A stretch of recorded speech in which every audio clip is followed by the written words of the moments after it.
പിന്നെ എന്ന് പറഞ്ഞാൽ ഒന്നാമത് ഇവർക്ക് കുറേ ആൾക്കാർ ജോബും കാര്യങ്ങളൊക്കെ സെറ്റായിട്ട് ഈ ദുബായിലേക്ക് ഇങ്ങോട്ട് കയറി പോരുന്നുണ്ട്. അപ്പോൾ എന്നെ സംബന്ധിച്ച് എൻ്റെ മെയിൻറ്റുള്ളൊരു കാര്യമായിട്ട് പറയുന്നത്, ഞാനും ഇങ്ങോട്ട് അതേമാതിരി കയറി പോകുന്ന ഒരാളാണ്.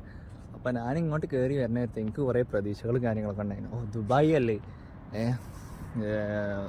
ലോകത്തിലത്തെ ഏറ്റവും നല്ല കാണാൻ വൃത്തിയും അത്യാവശ്യം ടൂറിസ്റ്റും കാര്യങ്ങളൊക്കെ ഉള്ള ഏരിയ അല്ലേ ദുബായ്, നമുക്കൊന്ന് അടിച്ച് പൊളിക്കാലോ എന്നൊക്കെ വിചാരിച്ച്, പണിക്കാണെങ്കിലും എന്തെങ്കിലും അടിച്ച് പൊളിക്കാലോ എന്നൊക്കെ വിചാരിച്ച് ഞാൻ പോകുന്ന ഒരാളാണ് ഞാനും. പക്ഷെങ്കിൽ ഇവിടെ ഉണ്ട് അങ്ങനെ. അപ്പോൾ നാട്ടിൽ നിന്ന് ഒരു കാരണവശാലും നമ്മൾ ജോബിൻ്റെ കീഴിലാണ് ഇങ്ങോട്ട് വരുന്നെങ്കിൽ ഒരിക്കലും അങ്ങനത്തെ പ്രതീക്ഷയും കാര്യങ്ങളൊന്നും വെച്ച് നമ്മൾ ഒരിക്കലും വരുത്തും.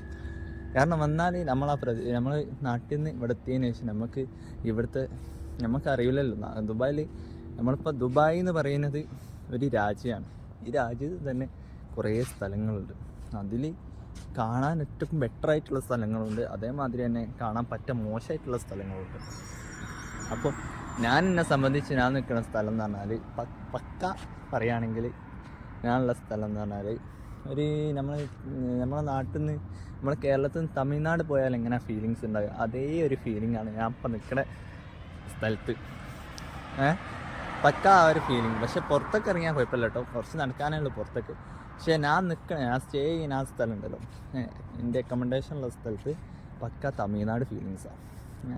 അപ്പം അങ്ങനത്തെ സ്ഥലമുണ്ട്. ഒരിക്കലും നമ്മുടെ നാട്ടിൽ നിന്ന് ഇങ്ങോട്ട് വരുന്ന നേരത്ത് കുറേ പ്രതീക്ഷകളും കാര്യങ്ങളൊന്നും വെച്ച് എനിക്കത് ചെയ്യാലോ, എനിക്ക് ഇവിടെ പോകാലോ, എനിക്കത് കാണാലോ. ഞാൻ ഇപ്പോൾ വന്നിട്ട് 6 മാസമായി. വിസിറ്റിംഗ് വിസൻ്റെ ഇതും പിന്നെ അല്ലാണ്ട് തന്നെ നമ്മളതില്ലേ വിസൻ്റോ രണ്ടും കൂടി കൂട്ടുമ്പോൾ ഞാനിപ്പോൾ ഇവിടെ വന്നിട്ട് 6 മാസമായി. അപ്പോൾ ഈ 6 മാസത്തിൻ്റെ ഇടയ്ക്ക് ഞാനിതുവരെ ഏറ്റവും ബുർജ് ഖലീഫ, പിന്നെ ഫ്രെയിം, അതേമാതിരി തന്നെ അങ്ങനത്തെ കുറേ സംഭവം ഉണ്ടല്ലോ അവിടെ, അതൊന്നും ഞാൻ കണ്ടില്ല. അപ്പോൾ നമ്മൾ ഇങ്ങോട്ട് വന്നാലും കാണുന്നു അങ്ങനെയൊക്കെ വിചാരിച്ചാണ് നമ്മൾ പോരുക. പക്ഷെങ്കിൽ നമ്മളെ ഇറങ്ങി തിരിച്ചാൽ തന്നെ കാണും. പിന്നെ പറഞ്ഞാൽ ഇവിടെ പറഞ്ഞാൽ ഫുഡ് കാര്യത്തിനൊക്കെ എക്സ്പെൻസും കാര്യങ്ങളൊക്കെ കൂടുതലാണ്. അപ്പോൾ നാട്ടിലത്തെ പൈസ നോക്കിയാൽ ഇവിടെ ഒരിക്കലും നമുക്ക് ജീവിക്കാൻ പറ്റില്ല. നമ്മളെ പുതിയതായിട്ട് കുറച്ചൊരു പ്രാരാബ്ധമുള്ള കൂട്ടത്തിലുള്ള ഒരാളൊക്കെ വരികയാണെങ്കിൽ എന്തായാലും ഇവിടെ ഇപ്പോൾ 1 ഉറുപ്പികയാണെങ്കിൽ അത് എന്തായാലും നാട്ടിലത്തെ പൈസയിലേക്ക് കൺവേർട്ട് ചെയ്യും, പട്ടിണി കിടക്കും. പക്ഷേങ്കിൽ ഇത് നമ്മൾ പട്ടിണി കിടന്നാൽ ഇങ്ങനത്തെ ഞാൻ നേരത്തെ പറഞ്ഞ അതേമാതിരത്തെ ഒരു ഫൈനും കാര്യങ്ങളൊക്കെ വന്നാൽ തന്നെ ആ പട്ടിണി കിടന്നൊക്കെ വെറുതാവും. ഞാൻ ഉള്ളത് പറയാലോ, ഞാൻ ആ ടൈം വരെ എന്നെ സംബന്ധിച്ച് ഭയങ്കര പിശുക്കനാണ്, നല്ലോണം പിശുക്കും. അതിപ്പോൾ എൻ്റെ ചെങ്ങായിമാരോടൊക്കെ ചോദിച്ചാൽ മനസ്സിലാവും എൻ്റെ സ്വഭാവം കാര്യങ്ങളൊക്കെ. ഞാൻ നല്ലോണം പിശുക്കാൻ ബാക്കിയുണ്ടാവില്ല, ആ രീതിയിലാണ് ഞാൻ. അപ്പോൾ പിശുക്കിനെ നമ്മളെ സാഹചര്യം അങ്ങനെ ആയിട്ടാട്ടോ, അല്ലാണ്ട് വേറെ ഉണ്ടായിട്ടല്ലോ. അപ്പോൾ ഇങ്ങനെയൊക്കെ പിശുക്കി നടന്ന ഒരാളാണ് ഞാൻ.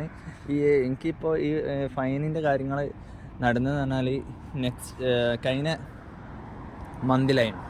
അപ്പോൾ ആ കഴിഞ്ഞ മന്തിൽ എനിക്ക് ഈ ഫൈനിൻ്റെ കാര്യങ്ങളൊക്കെ വരുമെന്നുള്ളൊരു കുറേ ആൾക്കാർ പറഞ്ഞു എന്തായാലും വരാണ്ടിരിക്കുന്നില്ല, വെറുതെ വരില്ല വിചാരിച്ച് ആശ്വസിക്കേണ്ട, എന്തായാലും വരുമെന്നൊക്കെ പറഞ്ഞതിന് കുറേ ആൾക്കാർ.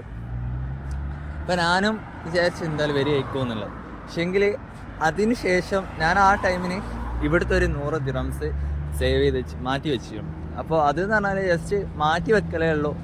പിന്നെ അടുത്ത മാസം ആകുമ്പോൾ അതിനെന്തോ ചെറിയൊരു നെറ്റിനുള്ള പൈസ, പിന്നെ ഒരു 10-20 ഉറുപ്പിക ഫുഡും കഴിച്ചിട്ട് ബാക്കിയുള്ള എന്നാലും ഉണ്ടാകും നെറ്റിന് 30. എന്നാൽ പിന്നെ ഈ ഫുഡ് കാര്യങ്ങൾ കഴിക്കാൻ ഒരു 50 ഉണ്ടാകും.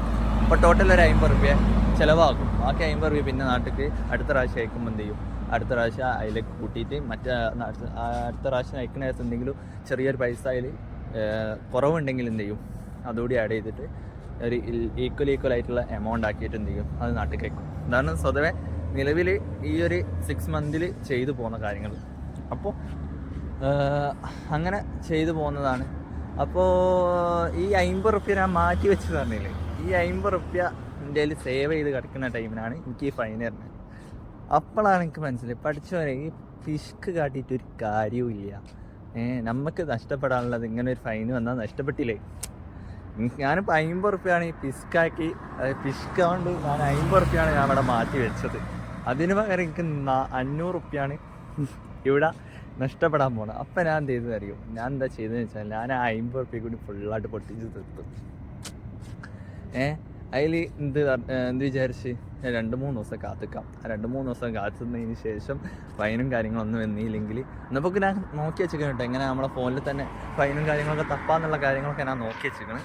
അപ്പോൾ എന്ത് ചെയ്ത് അങ്ങനെ ഫോണിൽ കൂടി ദിവസവും ഇങ്ങനെ ചെക്ക് ചെയ്യും. കാരണം ഞാൻ നാട്ടിലത്തെ എത്ര 15-16 റുപ്യല്ലേ പോണേ. അപ്പോൾ പിന്നെ നമുക്ക് അതിൻ്റെതായിട്ടുള്ളൊരു വിഷമം ഉണ്ടാവുമല്ലോ.